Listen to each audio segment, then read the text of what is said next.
Hello, everybody, and welcome back to Squat Cobbler. This is Kelly at KELLYTHUL on Twitter and Instagram. And I am Dr. Mike at Official Pagan on everything. Dr. Mike BWB, Big Whitey Baby. So I just got to say, what does that stand for? Big Whitey Baby.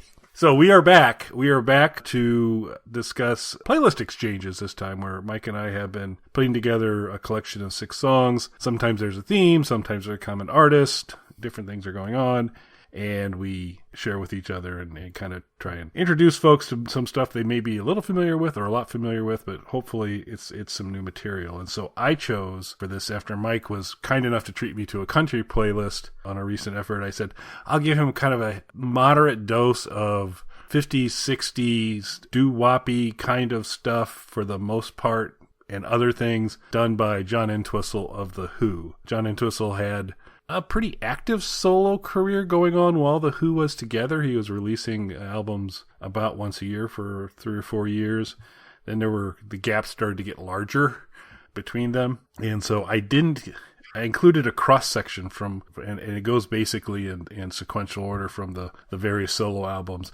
I didn't pick anything off of The Rock, which was his last solo album. I stopped with Too Late the Hero, but I think it was a fun list to put together, and I'm going to be quite intrigued with Mike's reaction to it. So overall, Mike, were you familiar with this stuff? Was this all new? Top line reaction before we get into it? No, this was all new to me going into it. So I was definitely interested, especially because I know that, he didn't really contribute anything to The Who. It's essentially a Pete Townsend solo effort that he allowed other people to partake in. So I was curious to see what he could bring to the table. Yeah. How much work Pete had to do to carry John on his back all those years. So, all right. Well, we will get right into it. And the first song is the first song off his first solo album, Smash Your Head Against the Wall, My Size. And this one is a much more... This sounds like a John Entwistle song that could show up on a Who album. Driving, obviously, all the stuff's going to have some very nice bass on it, as it does. It's John Entwistle bass, and it's amazing. But I thought it rang true to being kind of very Who-like in its nature, and a great way to start his first solo album, and I thought a really good way to start this first playlist. So this was interesting for me. I don't know why this happened this way, but normally when you send me a playlist, I listen to it in the order that you sent it. I didn't do that this time, and I think it was just by virtue of putting in my headphones to go for a walk. I think I accidentally hit the last song on the playlist first. So I ended up listening to them somewhat out of order, because after that, I think I played the one previous to the last. Then I realized what I had kind of done there. Had I listened to it in order, I think this would have been more what I was expecting right off of the bat than what I necessarily got first. Because like you said, this is more Who leaning in its overall sound than what I got later. I did enjoy it though. Yeah, because you would have listened to Talk Dirty as the first one then. So yeah, that'd have been a different experience, because that's much later in John's development. So all right, the next 2 songs come off his second solo album, Whistle Rhymes, and it's really cool. The cover for Whistle Rhymes, and I think I'll include an image of it in the blog post. It's one of my favorite covers ever, and it actually probably should be up on the wall now that I think about it more and more, because it's an illustration kind of done like the Little Golden Book illustration kind of things. It is basically all these little woodland animals reenacting different songs that are on there. So basically any song on Whistle Rhymes is reflected one way or another in the artwork on the cover, including this song, which is I Was Just Being Friendly, which is a song about, it's really more of a plea. He has just asked a young lady how much he'd have to pay, and she's called the police on him, and so it's him kind of trying to talk her out of that. And on the cover, you get the little policeman, and what I'm assuming is the young lady who looks very prim and proper, walking down the pathway. But this one kind of paints you really get this sung from the point of view of the narrator, and I just love the lyric. How was I to know you weren't that kind of girl? It's kind of hard to tell nowadays anyway. So he's just kind of rolling excuses out as he goes. It is not a driving rock song. It's much more of a construct to carry the story forward. It's got kind of a neat vibe to it, but certainly not heavy duty rock and roll. So this isn't the first time, and it won't even be the last time on this particular playlist, but not the first time that Kelly's given me something that in today's day and age could be seen as somewhat problematic. Yeah, there's more coming up. So, I mean, this in a way is to be expected from a Kelly recommendation, that we're going to have to touch on something that doesn't necessarily align with today's values. It does make me wonder what kind of person Kelly was maybe prior to starting this podcast and being exposed to the clean, healthy, straight-laced lifestyle that I bring to the table here. So I shudder to think. Yeah. So go back, look closely at the album, and you'll notice that the writing credits are not John Entwistle and Kelly Toole. Just so you know, this was. Well, of course not. It was secretly Pete Townsend. We know that. Yeah. Yes, he did all this stuff. I really enjoyed the song. Though I like story songs. I think that it's sort of a lost art in a way. This isn't intended to knock anybody or anything like that, but I think that as we moved away from. Maybe not moved away from, as the division between popular music and more technical music kind of grows wider, I think that these types of songs are a little bit lost today compared to what they were. I enjoyed the song, though. Again, somewhat problematic, but that's what Kelly brings to the table when he does these things. Squirrel. Wagon. Yeah, thank you. And I sing this next song in my head a lot, also off of Whistle Rhymes, also featured on the cover, called I Feel Better. And it starts off, when I'm feeling blue, I stick a pin in a picture of you beside my bed, and I feel better. And so while I don't have a picture of Mike by my bed, I'd like to clarify that. Sticking pins in pictures of Mike, does make me feel better. So, but this one, again, a narrator-focused song, also not a driving rock, another story song, and it just describes the various ways that he is processing a breakup, and sung in a kind of very lovely voice. And there's no axe murders being suggested in this song, but there's a few lines that are a little on the dicey side on it, but mostly it's him sticking a pin in a picture of her because he feels better. How much problem did I cause you with this song, Mike? Well, again, Kelly, I'm just glad that I'm in your life now to lead you back on the path of righteousness. That's one. What's interesting, and I guess now is as good a time as any to kind of touch on this. Going into it, I was kind of curious what this was going to sound like. I think sometimes, especially when you have a member of a prominent band, their solo records there's a lot of different things that can happen. I think sometimes when you listen to solo records, they don't stray far enough from the core sound. This is not a negative thing, but like a good example to me would be like when Rob Zombie started going solo. And again, I'm not trying to knock Rob Zombie, but his band that he was from, White Zombie, their sound had changed quite a bit over the years from their early releases to their final releases. His first solo outings, though, just sound like a sequel or a continuation to the later White Zombie material. I don't mean that as an insult to him, but it just doesn't stray far, and that's fine. So in a way, there's a part of me that's like, well, maybe this is going to be very similar to The Who. And then when I started thinking, well, he's a bass player, I've heard some bass player solo records that have gone in weird directions. Either they're very instrumental focused or move in a direction that is intended to kind of show off other things they can do in an odd way. And I guess this goes for like bass players and drummers and things like that. Tommy Lee from Motley Crue kind of pops to mind. His first non-Motley Crue album was a rap leaning album. And didn't have much live drums on it. So I was kind of curious going into this. Is it going to sound like The Who, or is this going to sound like something completely different? And while I do think it sounds different, other than the first song, which is the most Who leaning, I do think it sounds different. I like it, though. It doesn't sound like it's different in the sense of a forced trying to move away from that, nor does it sound like he's over embracing that. So I was really happy with this. And this would have been the point in the playlist, regardless of where I started, once we're a few songs in, where I was happy with where these were landing. So I didn't pull anything off of the next two solo albums where Rigor Mortis sets in. He named his band, or the entity that would back him up, under different names.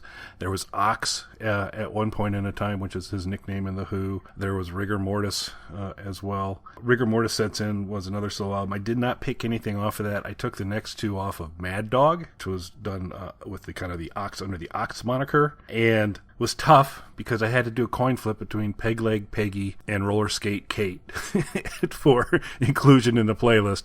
I really didn't feel that I'd be giving Mike enough diversity if I included both. And after listening to both of them, Roller Skate Kate's kind of your traditional 50s individual dies in an accident and the partner's sad, but it's a roller skater. Funny song, it's good. And that's the big thing through all of these, is that beyond really My Size and maybe the last song, Talk Dirty, Entwistle's known for a very dark sense of humor that courses through all of these, probably no larger than Leg Peggy in terms of the dark humor. And he really goes all in for the joke, which Leg Peggy, who really knows how to hop, and when she dances, she sounds like a sewing machine, which I think is hilarious.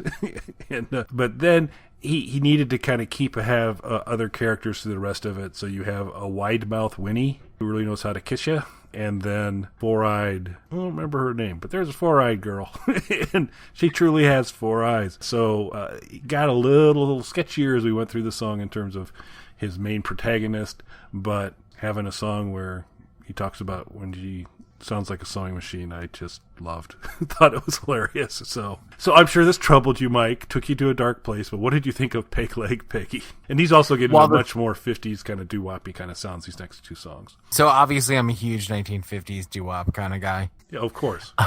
Yeah, I feel like that's clear. No, are you a Misfits guy at all? A little bit. So huge fan of the I guess you would say they're punk leaning band, the Misfits, but at the core of their sound, they started more punk oriented. As they went on, it's a little more hard rock and metal, but at the core of their sound, really, they have a very strong like 1950s rock and roll influence that cuts through a lot of their stuff. So I do like that sort of influence. I don't really delve too much into doo-wop and like early rock and roll on its own though, but stuff that's influenced by it I do typically enjoy. So I did enjoy that. Obviously the lyrics are somewhat problematic at times. You know, Kelly would put something on here where we could potentially say things that would offend people. I would never do something like that, just like Epstein wouldn't kill himself.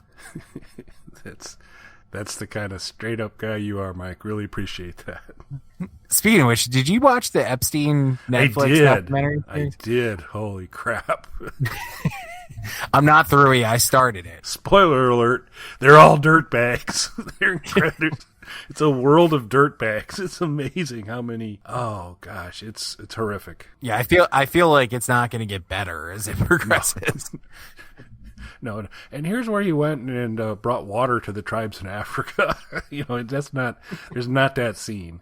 No. It. I mean, it does. There is there's some closure for some of the people that were affected by his horrific behavior. But yeah, So how far are you into it? I'm done the first 2 episodes. Okay. How much has Dershowitz been in it? I can't remember. I'm going to say none or not much. Yeah. Okay. Yeah. I think you'll get a good dose of them in episode 3, and I'll let you come to your own conclusions. Okay. I know this is a weird segue in the middle. Well, not entirely. Well, it does get the tangent tally up. Clearly, this is a good solid one tangent. Yeah, we're talking about John Entwistle. Yeah, well, but it does, well played, because where did Epstein not kill himself? In a cell. And we're going to now talk about cell number 7. So it was like we planned it. So no tangents here, people. That's right. Tangent and a half a tangent. We'll see. Cell number 7. Again, done in kind of a 50s, 60s kind of, or definitely a 50s kind of mojo to it. Based on a true story about the Who being detained in Montreal when they had a show in Boston because Keith Moon had totally trashed a hotel room.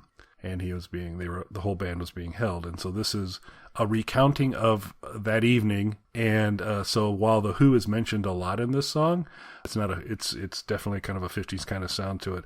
This is my favorite song on the playlist. I just think it's cool. It captures, I think, pretty accurately what happens. He talks about all the different members of the band, including the fact that somehow he and Keith Moon ended up in the same cell. And shockingly, Keith Moon may not be the ideal cellmate, so, but I think this is a rockin' little number. It's really fun. It's a great story. It's really well executed. I think it's the strongest song on this whole list. I'm a big Cell Number 7 fan. This was probably my favorite as well. Again, like you had already mentioned, with the sort of 1950s elements in there, which I do like. So I was already kind of into this one. It put me in mind of, so this is going to be a weird reference. Did you ever hear the band Neurotic Outsiders? No. So Steve Jones from the Sex Pistols started a band at one point, I want to say early to mid 90s, called Neurotic Outsiders. They didn't last particularly long, and there's only one real proper album from them. I believe they played live under a few different names. They eventually released one album, and they did briefly reunite at some point in the 2000s for like one or two shows, but there's never been a second album. But it was led by Steve Jones, and then he had members of Guns N' Roses and Duran Duran backing him up. You know who he didn't have? Hanson. There's a reason for that. It's true. They were not involved in that project in any way, more than just the fact that they were 11 or something when it came out. But it's a really good album. But this put me in mind of it. At some point, that's probably going to be a Prisoner Exchange. But this put me in mind of it a little bit because there is there's a story song of him talking about him and the Sex Pistols and sort of what it was like with them back when they were a going concern. So this kind of put me in that same mind frame of, a member of the band on their solo or side project kind of telling a story about the band that they're known from. Steve Jones also did a song with Tony O'Kay, and I'm going to have to go back and try and find which one it was, because it's always one of anytime there's a Tony O'Kay, so this will officially count as a tangent too. Anytime there's a Tony O'Kay kind of bio out there, they kind of always want to work in earlier. He's one of the few people who have worked with both Burt Bacharach and Steve Jones of the Sex Pistols, which I think is a pretty good range, to say the least. It is.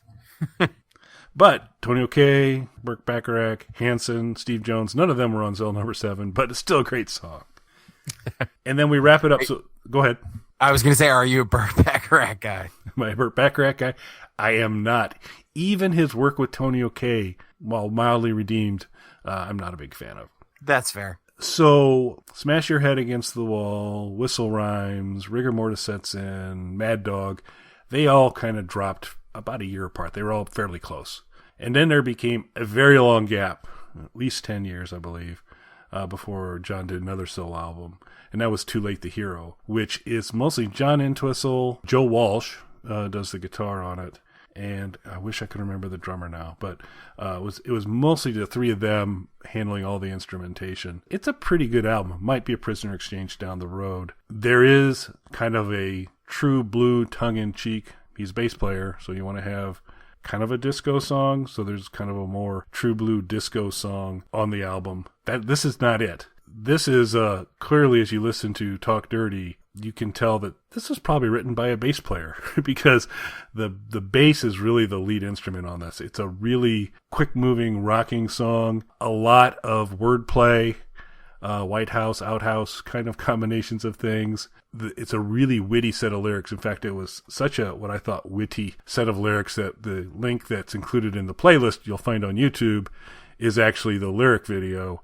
So you can follow along because it kind of comes at you fast. Some very clever wordplay, some serious bass stuff going on, and to me, a pretty fun way to end this playlist. So really enjoyed it musically right off the bat. Lots of great wordplay, as Kelly mentioned. Some potentially problematic things rearing their head again, as Kelly is wont to do with his recommendations. They do always sort of skirt the line there of decency, but that's just what Kelly brings to the table. I'm here to be the straight man and to kind of reel us back in. Musically, though, great song. I really enjoyed it. It's definitely fun. I'm glad the lyric video was included because I do think it adds something to it when you can really sit there and pick them apart. How can you view a line as girls in naked poses, Moses, as a problematic line? That's magic. See, I didn't say that. Kelly said that. I just want to point that out. He's providing a juxtaposition between different things. It's art. See, I didn't say that. Just like Epstein didn't kill himself. That's right.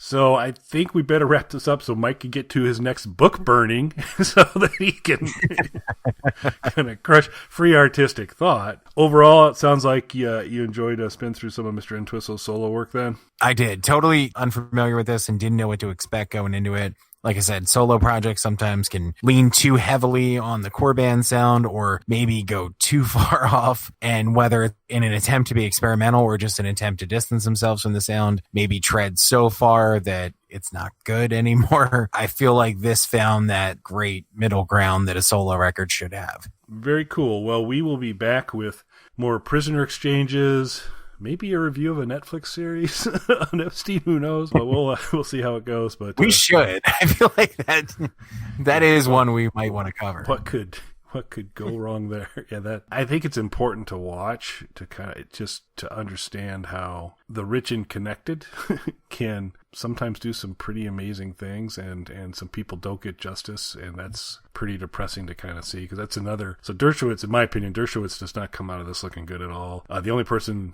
outside of Epstein that comes out definitely looking works is Alex Acosta, the guy that cut him the deal down in Florida. Wow, not a pretty picture by any stretch of the imagination. So yeah, we might have to talk about that one a little bit further, although we jammed some of it into a John Entwistle playlist. So there you go. As to be expected. Yeah, as one does. Just I won't edit it out. We'll leave it in there. But, maybe it's a sneak peek of some future conversations. Great. Well, I think both Mike and I were remiss to say we would sure appreciate it if you would like and subscribe to the Bog Panda YouTube channel, or to nurture and support on iTunes, Stitcher, etc. We really appreciate everybody joining us, and thanks for listening, everyone. Thanks, everybody. All